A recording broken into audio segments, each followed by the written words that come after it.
Good morning everyone. In our previous video of Act 3, Scene 3, The Tempest, we have discussed lines 1 till 65, and in today's video we'll be discussing lines 65 till 108. So by the end of this video you will be able to learn the explanation of lines 65 till 108 and learn the references and literary devices used in the lines 65 till 108. We have read how Ariel calls Alonso, Sebastian and Antonio as the three men of sin and reminds them of their sins. He also tells them that they can't harm him at all with their swords. Let us read the lines 65 till 82. My fellow ministers are like invulnerable. If you could hurt, your swords are now too massy for your strengths and will not be uplifted. Invulnerable, children, means equally unconquerable. So he further says that his comrades are similarly proof against any wound. Even if they are capable of inflicting any wounds, their swords are too heavy for them to lift, and it is no use trying to use them.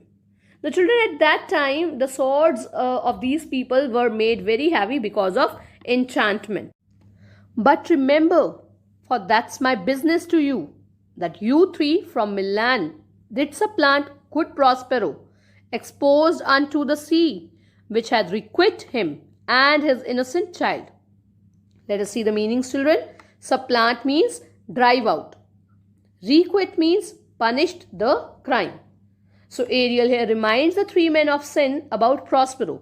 He says that his concern with them is to remind them that they expelled Prospero from Milan and sent him and his innocent daughter adrift on the sea.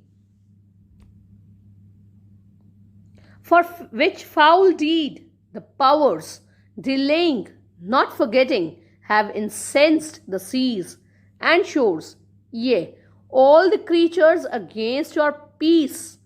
Thee of thy son, Alonso, they have bereft.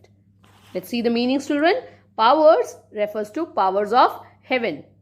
Incensed, infuriated. Bereft, deprived. So he says that it is the same sea which has repaid them for the deed of theirs. He further tells them to remember that the powers above had not forgotten about the treachery, but they have only postponed the punishment and have now stirred up the seas and the shores and all the creatures into hostility against them. He further says that the powers have deprived Alonso of his dear son Ferdinand. And do pronounce by me lingering perdition, worse than any death can be at once, shall step by step attend you and your ways, whose wrath to guard you from, which here in this most desolate isle else falls upon your heads, is nothing but heart sorrow and a clear life ensuing. Let's see the meanings, children. Pronounce by me means declare through me. Lingering perdition, slow torture. Wrath means anger. Desolate, it means lonely. Else falls, it means which otherwise will fall upon your heads in this lonely island. Heart sorrow, heartfelt repentance. Clear life ensuing, pure and sinless life. Now Ariel further says that through him the powers pronounce prolonged agony upon them, which is worse than any immediate death. Ariel tells them that if they want to avert their displeasure, which will be otherwise visited upon them in this solitary island, all they need to do is to have sincere repentance, followed by a pure and sinless life. Let us read the gist of the lines. Ariel says that his companions are as invulnerable as he himself is. He further says that even if they had the power to hurt them, they would find their swords far too heavy to lift. He remarks that they must remember, and it's his job to remind them of this, that in Milan, the three of them stole Prospero's throne and threw him and his innocent child into the sea, which has now taken revenge on them. To punish them for that horrible crime, the higher powers, delaying their punishment, not forgetting about it, have stirred up the seas and all the creatures of earth against them. They have taken Alonso's only son from him. He further says that the powers have ordered him to destroy them slowly, in a way worse than sudden death could ever be.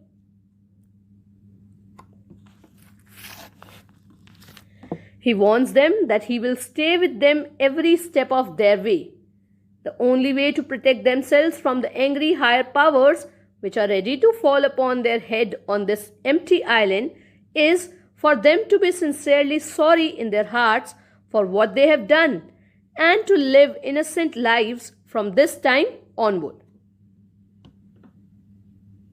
Let us read the lines 83 till 93. He vanishes in thunder.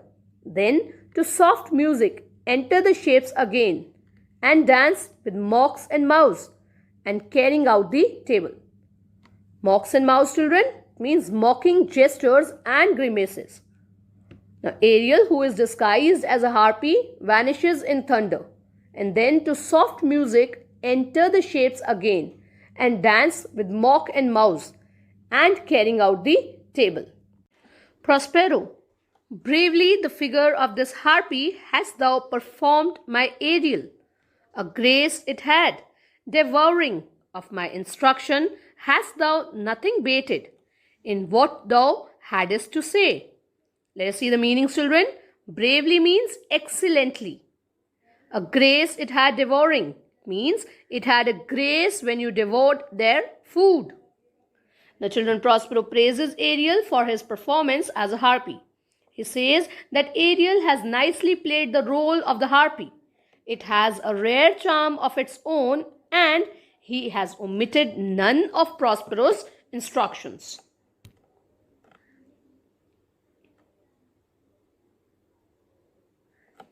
So with good life and observation strange, my meaner ministers, their several kinds have done.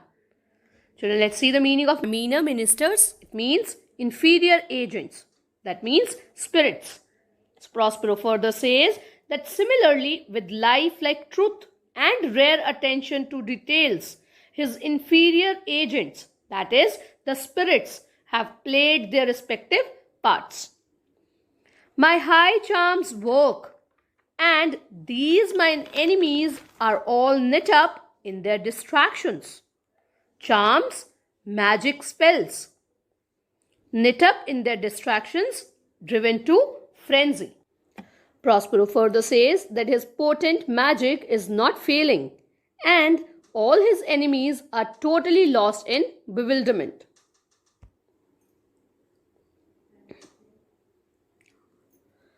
They now are in my power, and in these fits I leave them, while I visit young Ferdinand, whom they suppose is drowned, and his and mine loved darling. Exit. These fits of distraction and terror. Prospero says that they are now absolutely subjected to his power, and he shall leave them in this state, while he himself goes to young Ferdinand, whom the courtiers have given up for lost, and to Ferdinand's and Prospero's own darling, that is Miranda. Then he exits. Let us now read the gist of the lines. Ariel vanishes in thunder, and the shapes enter again, accompanied by soft music. Dancing with mocking gestures and grimaces, they carry out the banquet table. Prospero says to Ariel that he has played the role of harpy very well. He praises Ariel by saying that he was fierce but graceful. He says that Ariel said everything that he told him to say, in the same lifelike way and with the same attention to detail. His lower ranking servants have done what they were supposed to do. Prospero further says that his magic powers are all in full swing, and his enemies are confused and running around in circles. They are under his control, and he is keeping them in their crazy fits, while he himself goes to visit Ferdinand, whom they think has drowned, and the young woman Ferdinand and he both love.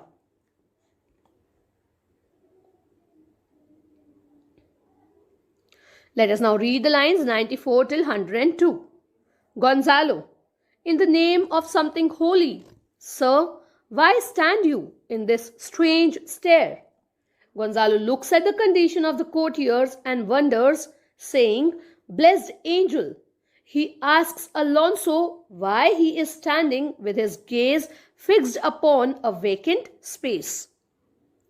Alonso, oh, it is monstrous, monstrous. Monstrous, monstrous, supernatural, or something inconceivable. Alonso, with a look of terror and confusion in his eyes, says that it is inconceivable. Methought the billows spoke and told me of it. The winds did sing to me. Billows, waves. Now children, personification has been used in both these lines because the billows cannot speak and the winds cannot sing. So this is an example of personification. He further says that it seemed to him that the waves uttered something and the winds sighed it to him.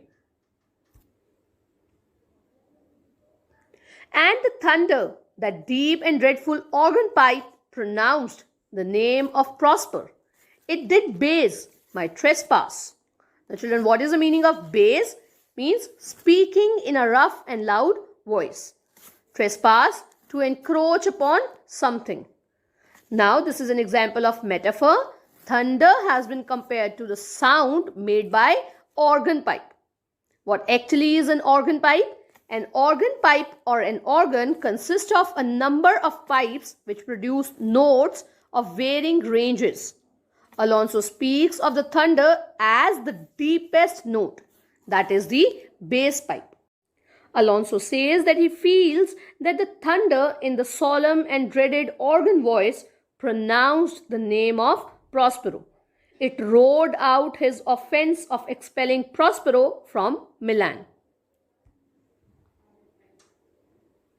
Therefore my son in the ooze is bedded, and I'll seek him deeper than ever plummet sounded, and with him there lie mudded. Exit Alonso. Let's see the meanings, children. Bedded, buried. Plummet. A plummet is a ball of lead attached to a long cord used by sailors to ascertain the depth of water. To measure with a plummet is described as to sound. Now children, Alonso further says that therefore it is clear to him that his son Ferdinand, who is drowned, is lying buried in the sea mud at the bottom of the sea. He says that he will seek Ferdinand far down in the depth of the sea, beyond the reach of the sounding line, and lie buried in the sea mud at the bottom of the sea with him. Here he exits. Let us now read the gist of the lines. Gonzalo swears by the love of God and asks Alonso why he is standing there staring into space like this. Alonso replies that it was horrible. He thought that the waves were talking to him and the winds were singing to him, and the thunder, like an awful organ pipe, roared Prospero's name. It sang about his crimes.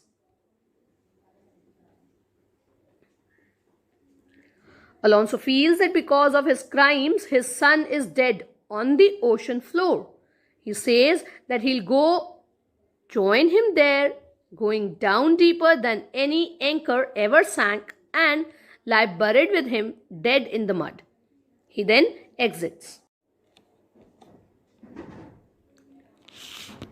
Let us now read lines 103 till 108. Sebastian, but one fiend at a time. I'll fight their legions over. Now children, let's see the meanings. Fiend means devil. Legions, large numbers. So Sebastian, with some show of courage, says, "Let one devil appear to him at a time, and he shall be able to face the whole host of them devils. Antonio, I'll be thy second." Thy second means I'll support you. So Antonio replies that he will be his lieutenant or he will support him. Then they both exit. Gonzalo, all three of them are desperate. Their great guilt, like poison given to work a great time after, now begins to bite the spirits. Now children, let's see the phrase like poison given to work a great time after. It's a simile which means poison which takes a long time to take effect. Gins means begins. Bite the spirits, infect the souls. So Gonzalo, looking at them, says that all three of them, that is Alonso, Antonio and Sebastian, are driven to madness. Their crime, like poison left to work slowly and long, now infects their souls.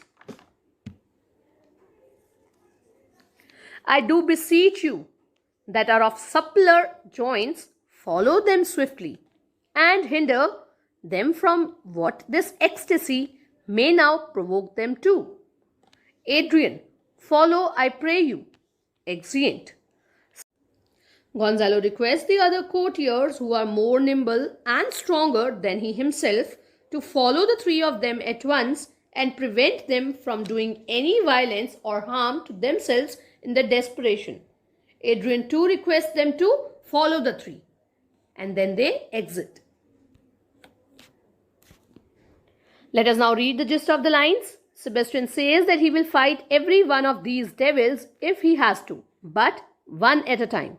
Antonio says that he will back Sebastian up. Sebastian and Antonio exit. Gonzalo looks at their condition and says that all the three of them, that is Alonso, Antonio and Sebastian, are crazy with despair. Their guilt is finally starting to gnaw at them like a slow-acting poison. He further requests other courtiers, those who are young and active, to follow the three men and keep them from doing the crazy things their guilt might push them to do.